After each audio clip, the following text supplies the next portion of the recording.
I-review natin ngayon ang Kotex dahil ito ay request ng subscribers natin na si Sir Nathaniel.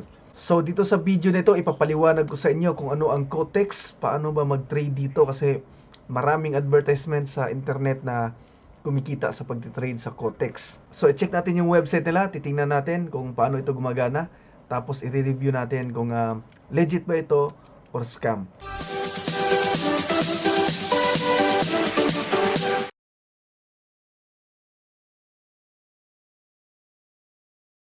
So, ang Kotex Ka-Trade ay binary options trading broker. So, na-establish ito since 2019. So, nasa 4 years na nag-ooperate ang Kotex. So, sa binary options trading, pwede mo i-trade dito ang forex or yung mga currencies, metals, oil, cryptocurrencies, stocks, indices.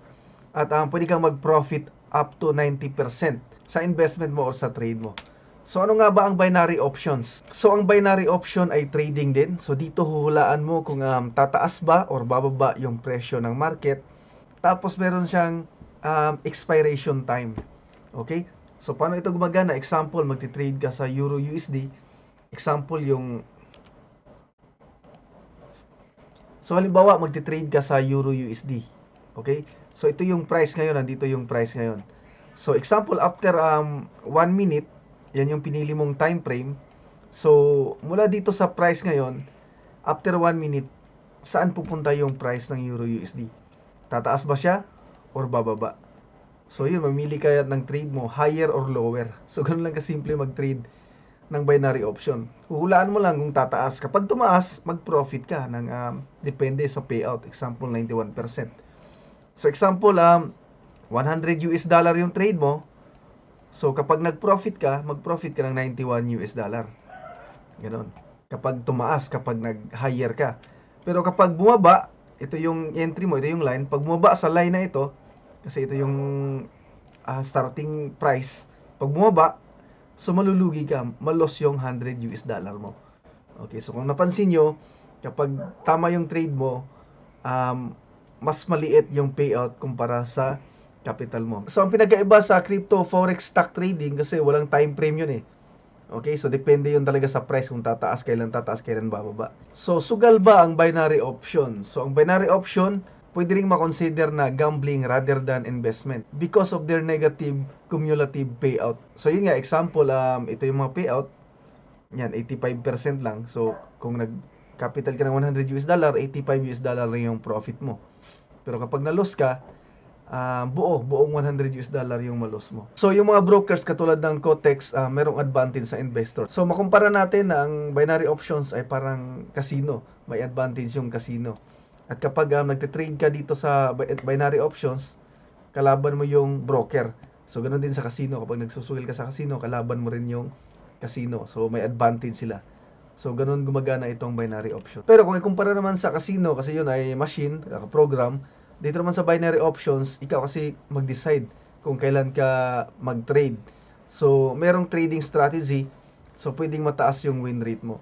Maraming trading strategy na pwede mong gamitin sa pagpili ng buy or sell trade mo, or higher or lower, parang ganun. So sa Kotex, pwede kang mag-trade gamit ang mobile phone kasi merong mobile app, so napadali lang, up or down lang pipindutin mo. Okay? So, pwede rin sa PC, laptop. So, ang minimum deposit dito ay 10 US dollar lang. Pwede ka na mag-trade. Pwede mo rin subukan ang demo account. So, parang play money lang ito na 10,000 US dollar. Okay, so ito ang trading platform ng Kotex. So, dito sa Plus, pwede kang mamili kung anong market or asset yung i-trade mo. Pwedeng currency, crypto, commodities, stocks. Ayan. So, dito mo rin makikita yung payout ng 1 minute saka 5 minute. So, makita natin 89% yung pinakataas. So meron ngang mas bababa eh. 50% lang, ibig sabihin kapag tama yung trade mo, kalahati lang yung maging profit mo. So try natin itong USD GPY. Ito, may 87%. So nandito tayo sa 1 minute time frame. Ayan, pwede kang pumili kung ilang minuto, ilang oras yung gusto mo na expiry. Okay, so pipili ka lang dito kung up or down, kung bababa or tataas. So try nating mag-trade ng piliin natin yung up. So makita natin, ito yung entry natin, ito yung entry line. So dapat after 1 minute, makita natin may timer dito, 54 seconds. Dapat nasa taas nitong entry natin kasi naka-up tayo after 1 minute. Pero kapag bumaba yan, malulugi tayo. Kapag tumaas, nasa taas niyan, mag-profit tayo ng 87%. So, hintayin natin. So, yun ka-trade. Nag-profit ng 870 US dollar. Kasi ito yung trade natin, check natin. Dito tayo put ng up, tapos tumaas yung price. So, ganun gumagana ito. Pero kapag bumaba, malulugi ka ng buong 1,000 US dollar. So, mabilis lang yung profit kapag tama yung trade mo. Tama yung hula mong tataas o bababa. Pero, syempre, mabilis ding malugi. 1 minute, pwede rin malugi ng buo yung capital mo. So, ngayon, i-review natin kung legit ba or scam ba ang Kotex. Safe ba yung pera natin? Safe ba yung capital natin dito? Safe ba mag-trade dito? At nakaka-withdraw ba dito? Ma-withdraw ba natin yung pera natin, pati yung profit natin? So, ang Kotex, nakalagay dito sa WikiFX na no license. Walang license yung Kotex. Yung basihan natin sa forex trading broker, stock trading broker, mga ganyan, crypto trading broker na license at regulated sila. Okay? Yun yung basihan natin na legit yung isang trading broker. Pero dito kasi sa binary options, wala kasing regulator yung binary options.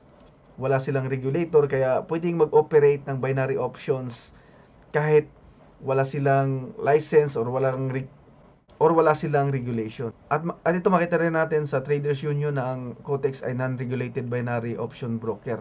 Pero matagal na sila, 2019, marami namang nagtitrade at nakaka-withdraw naman, na-withdraw naman yung pera nila, pati yung profit nila. So, hindi rin natin masasabi na scam ang Kotex dahil wala silang license. Dahil yun nga, walang regulators ang binary options. So, pag sinerch mo online, makita natin na ang top 10 binary options broker, number 1 dito ang Kotex. Ayan. At ito, number 3 naman dito yung Kotex.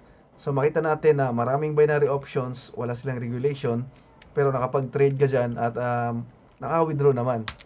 Pero ang problema mo dito sa binary options trading, dahil nga may advantage dito ang broker, kapag nagtitrade ka dito, yung broker yung kalaban mo. Okay? So, pwede nilang ma-manipulate ang price. Example, dapat tataas, tapos pagdating ng time, biglang bumaba. Ganyan. So, pwede nilang gawin yun kasi nasa platform nila, may sarili silang trading platform. So, pwede nilang adjustin yung price. Yan. So, without regulations, binary options broker can manipulate prices and take advantage of no-bias trader. So, yun ang masakit na katotohanan dito sa binary options kasi nagtitrade din ako dati sa IQ options. So, hindi pa license ang IQ options dati kasi may forex na rin sila ngayon kaya license na rin sila. So, talagang merong manipulation talaga. Kasi broker ngayong kalaban mo. Siyempre, hindi sila nagpapalugi. Di ba? So, meron namang nagre-regulate ng binary options sa US, ang CFTC. Kapag sa US ka nakatira, pwede kang magkapag-trade ng binary options kapag regulated ng CFTC or SEC sa US. Pero, yung mga wala sa US, pwedeng mag-trade ng binary options kahit walang regulations. Okay, pero yung mga hindi regulated na binary options broker, hindi pwedeng mag-trade ang taga-US. Okay? So, hindi naman kailangan na regulated ng CFTC or SEC para makapag-trade ka ng binary options kasi nasa ibang bansa naman tayo. Wala naman tayo sa US. Pero yun nga, ang babantayin natin ang manipulation ng price. Kasi pwedeng, yun nga, nakaka-withdraw ka nga, pero ano naman yung withdrawin mo kung laging nalulugi yung dinideposit mo. Di ba? So, meron akong list ng top 10 legit brokers. So, punta lang kayo sa www.top10legitforex.com. At kung gusto nyo mag-trade ng forex, meron akong video tutorial dito sa YouTube channel ko.